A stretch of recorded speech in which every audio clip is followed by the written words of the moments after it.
Naglabas ng resibo ang Armed Forces of the Philippines kaugnay ng pangaagaw ng China Coast Guard sa supply natin ng gamot at pagkain sa Ayungin Shoal. Pantapat yan sa inilabas kahapon na video ng China na pinagmumukhang nang haharas ang mga sundalong Pilipino. Nasa frontline ng balitang yan, si Brian Castillo. Nako! Hala. Lapitan nyo agad yung lapitan nyo agad yung... Kiluha nila para drop. Nagpatintero sa Ayungin Shoal ang mga rubber boat ng Pilipinas at China. Ang hinahabol, ang maliit na bangka ng mga Pilipino. Ang humahabol naman, mas malaking bangka ng China Coast Guard. Babagay lata. Ultik na. Babagayin. Hilahin nyo yung parachute. Hilahin, dalhin sa pamura. Ang pinag-aagawan nila, supply ng pagkain na ihahatid ng mga Pinoy sa BRP Sierra Madre noong May 19. Dahil sa tensyon, agad sinabihan ng mga sundalong nakaposte sa ating teritoryo na maging alerto. Huwag nyo ipakuha.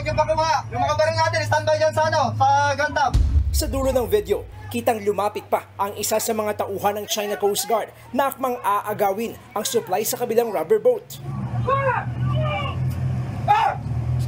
Pero sinigawan sila ng mga nasa barko, kaya umatras sila kalaunan.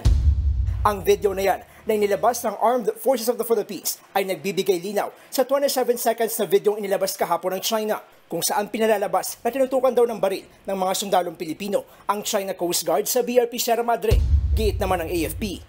We are denying that any of our soldiers pointed deliberately their guns to any of the Chinese. Bilang precautionary measure, naghanda lang daw ang mga sundalong Pinoy sakaling may mangyari lalo't nagkaroon pa ng habulan sa dagat. Paanong hindi maghahanda ang militar kung inagaw ng China ang isang batch ng rasyon para sa mga nakaposte sa BRP Sierra Madre? Laman yan ang mga pagkain at gamot. Dahil sa nangyari, suportado ng AFP ang paghahain ng panibagong diplomatic protest laban sa China. Malinaw nilang isang provocation o pang-udyok ng gulo ang hindi makataong pang-aagaw ng supply. Sa kabila niyan, iginigit ng China na Pilipinas pa raw ang nagpapalala ng sigalot sa West Philippine Sea.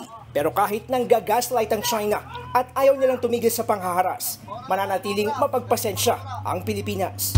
Ang bilin po ng ating Pangulo ay wag nating hayaan na mag-escalate yung situation. We are practicing maximum tolerance. Nagbabalita mula sa frontline, Brian Castillo, News 5.